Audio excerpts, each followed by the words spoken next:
اللہ کے آخری نبی سرور کائنات حضرت محمد صلی اللہ علیہ وآلہ وسلم کی پیدائش بے پناہ معجزات رونما ہوئے۔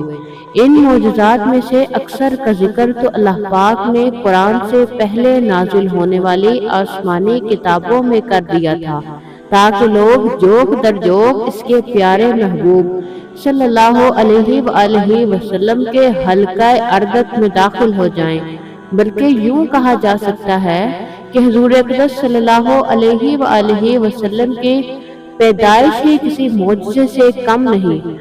آج کی ویڈیو میں حضور صلی اللہ علیہ وآلہ وسلم کی پیدائش کے فوری بعد ہونے والے معجزے کو بیان کرنے والے ہیں کہ نبی کریم کو پیدائش کے فوری بعد کہاں لے جایا گیا، ان کو کون اور کیوں لے جایا گیا۔ صلی اللہ علیہ وآلہ وسلم کی جب ولادت ہوئی تو فوراً بعد ہی آپ کو ساری دنیا کی سیر کرائی گئی، تاکہ تمام کائنات اللہ کے محبوب اور اپنے آقا صلی اللہ علیہ وآلہ وسلم کو پہچان کر زیارت کا شرف حاصل کر لیں، اور آپ صلی اللہ علیہ وآلہ وسلم بھی اپنی تمام سلطنت اور تمام امت کو دیکھ لیں۔ اپنے لاڈلے بیٹے محمد صلی اللہ علیہ وآلہ وسلم کی ولادت کے بعد کے احوال کا ذکر کرتے ہوئے حضرت آمنہ فرماتی ہیں کہ ایک بادل نمودار ہوا، اس سے گھوڑوں کے ہنہنانے اور پروں کے پھڑپھڑانے کی آوازیں آ رہی تھی۔ اس بادل نے انہیں ڈھانپ لیا اور وہ میری نظروں سے غائب ہو گئے۔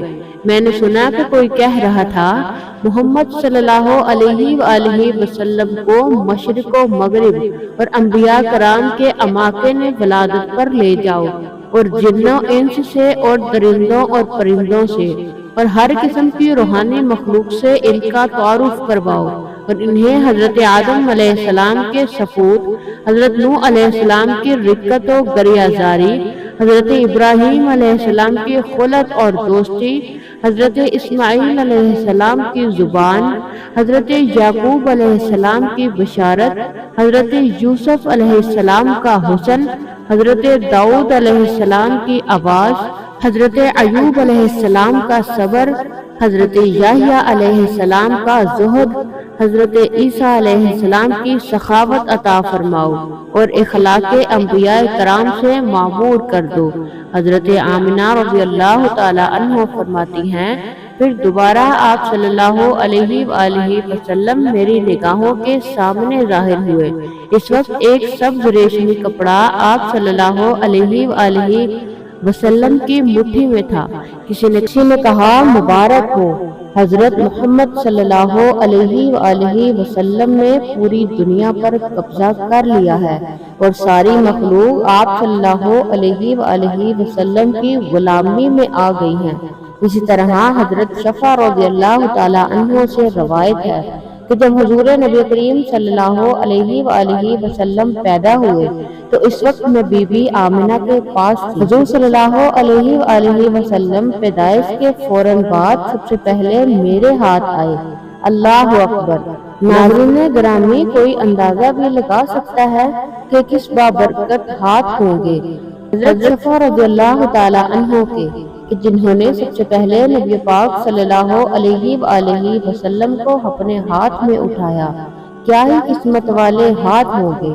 خیر، حضرت شفا فرماتی ہیں کہ اس وقت میں نے کسی کے کہنے والے کو سنا، وہ کہہ رہا تھا، آپ پر اللہ کی رحمت نازل فرمائے اور آپ کا رب آپ پر رحمت کے پھول برسائے۔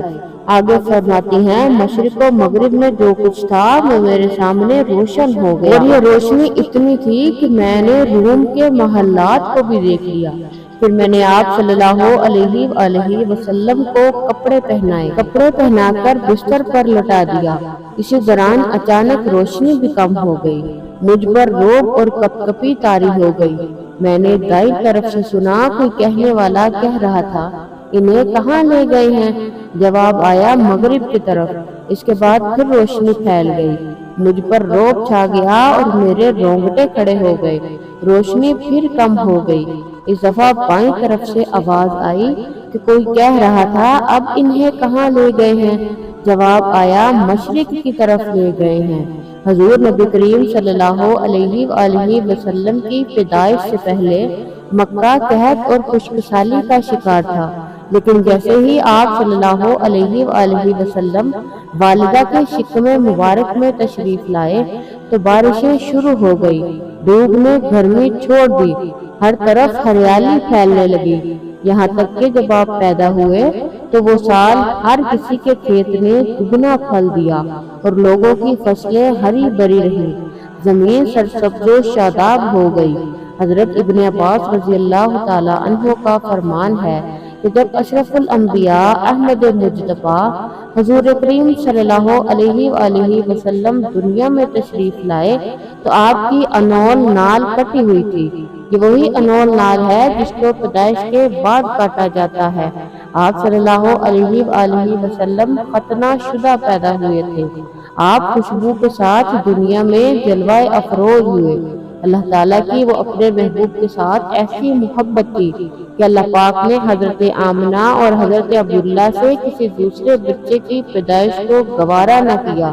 اللہ تعالیٰ ہمیں توفیق فرمائے اور اپنے اہل ایمان اور اہل محبت و عشق بن سکے تاکہ ہمارا نام تاجدار کائنات حضرت محمد صلی اللہ علیہ وآلہ وسلم کے عاشقوں میں لکھا جائے۔